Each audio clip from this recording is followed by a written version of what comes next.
Hi, welcome to Old Guys Gentlemen Flex Fountain Pens, episode number 39. Doing something a little bit different with this one. And this pen, by the way, is a Franklin Christoph Model 66 Stabilis. It's got an extra fine flex nib to it. And by the way, it came almost like a medium rather than extra fine, so I did some nib grinding on it and I got it down to almost a triple extra fine. Anyhow, it's a beautiful pen. The color is emerald, and a few things about the size of the pen. It came in this really nice case with a nice lifetime warranty card signed. I thought that was a pretty cool touch. Nice leather pouch. Of course, this is kind of an expensive pen, and made even more expensive by having the 14K nib on it. I don't know if the camera will pick this up, but this is a really dark green. It's etched in there, Franklin Christoph Model 66. If you put a strong light behind the barrel here, you can kind of see light shining through it. It's got ink in it right now. The cap is definitely translucent, if you can see that. It is posted kind of ridiculously too long. Got to kind of move the whole pen back and forth here. At about 6 3/4 of an inch. Unposted, it's like 5 15/16, which is even still pretty long, but I think that's a nice length to have. It is capped. There's no clip on this. That might have been an option. I'm not sure. But capped, it is 6 5/16. This will never really be a pocket pen. If I carry it, it'll be in its case or in another kind of leather case. I was kind of dubious about this flex nib. They get their flex by the cutouts, but it's not that bad for a modern flex nib. I'll show you here. I got this down to, like I said, triple extra fine, and it goes up to broad plus. You can see, get a little bit better. You can see there's a fair amount of line variation. I mean, broad plus isn't a lot of line variation, but from triple extra fine it is. Again, over here you can see it. It's pretty responsive. This kind of surprised me a little bit. A lot of times with the newer model flex nibs, they don't spring back, but this one does pretty quickly. It's fairly wet. I call it wet enough. It's not too wet. It doesn't become bothersome. It eventually dries pretty well. Like I said, it's pretty responsive. So now, how about an example? Well, here, let me do the flex thing live for you.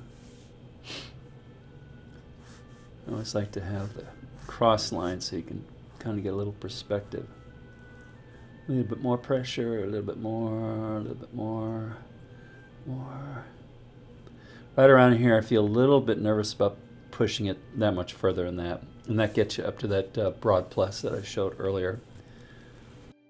Writing on it. When I got this, it was very smooth. After I was done thinning up the point, it's a little feedbacky right now. I might be able to get rid of that with a little bit more work on it. But even as it is, it's nice. And again, this is, in terms of writing experiences, it's not as good as a full flex or wet noodle vintage pen, but for a modern pen, it's pretty cool.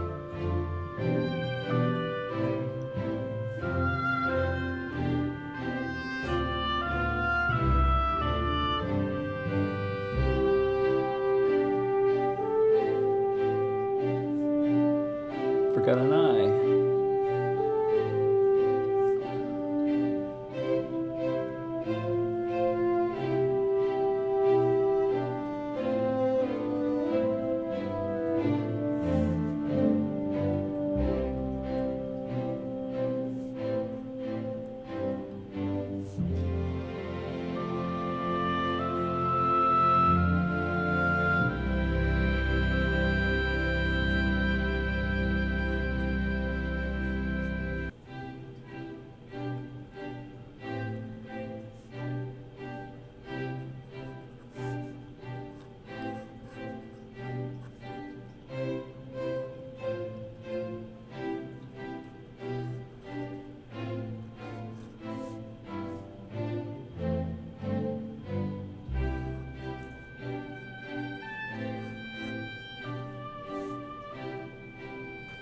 Okay, so that's that.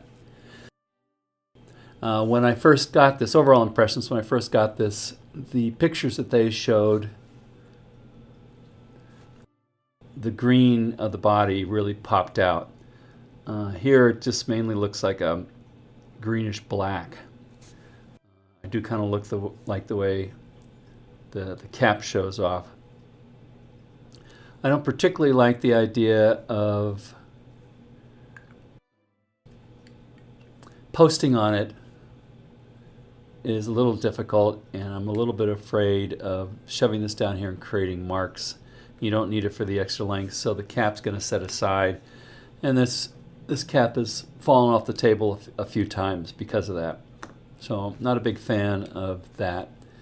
When I first got it, I was thinking of sending it back for a refund because of the looks and because this thing wrote, even though it was extra fine, it was broader than I like, and also a little bit too wet. When I ground it down, now I kind of like it, and I'm getting used to it. So I think I may keep this for a while because I do kind of like the way it writes now.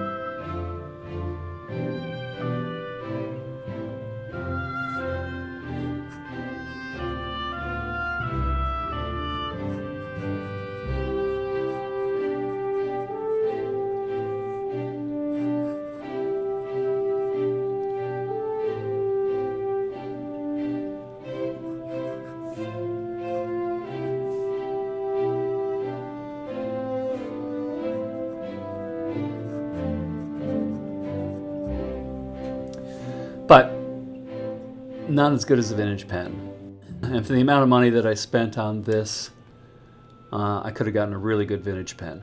So I still kind of hope in the future that manufacturers get it together and actually make nibs like they used to from the early 1900s till probably the 1950s. Because cutting the nib like that to create a flex will give you some flex, but not what I'm used to or like. So anyhow, hope you got some value out of that.